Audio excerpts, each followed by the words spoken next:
My name is Michelle McPhail and I've been practicing yoga for 10 years.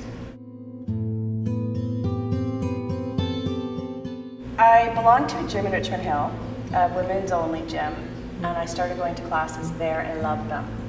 But I didn't love the environment because it was loud, it was cold, there was tons of music and machines banging, and it just was a gym environment, but a really good yoga teacher.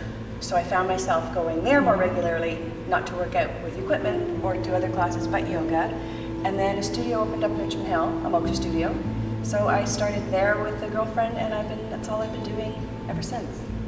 It's great, I love it. I remember going into my first hot yoga class and feeling a little overwhelmed initially. I had had a few months under my belt, so I wasn't completely unfamiliar with poses and terminology and alignments.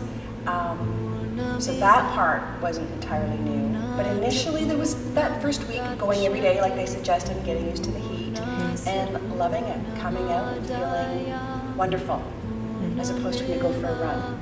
I used to want it to be over with. Yoga, I just never want it to be over with, so it was great. I really enjoy it. For me, yoga's helped at work. At work I teach elementary school. My 8-year-olds all know how to do downward dogs. They all know that Mrs. McPhail's doing yoga breathing right now. Things get a little busy, but I do find that, not to be lighthearted about it, I do take that seriously.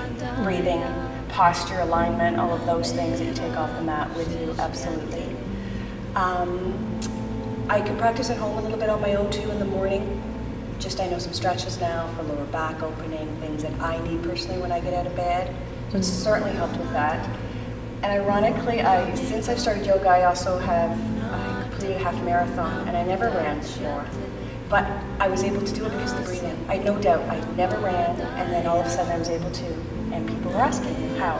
And I know it's because I had a capacity with breathing and better understanding of breathing.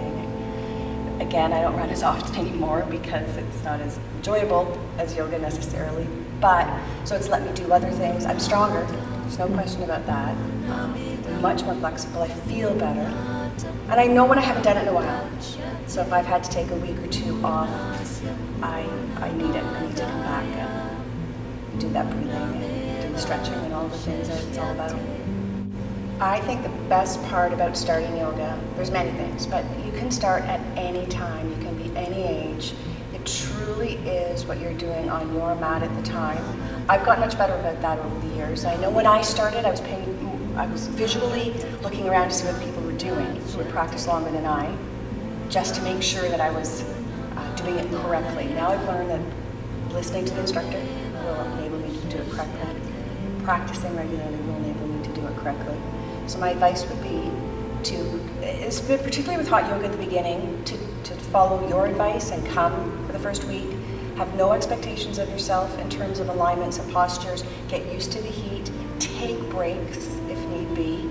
The instructors always, or the teachers always tell you that at the beginning of class. And sometimes your ego does get in the way, and there's many times I've practiced and I'll just stop because my body's telling me to relax and to shavasana. So I would advise people to do that.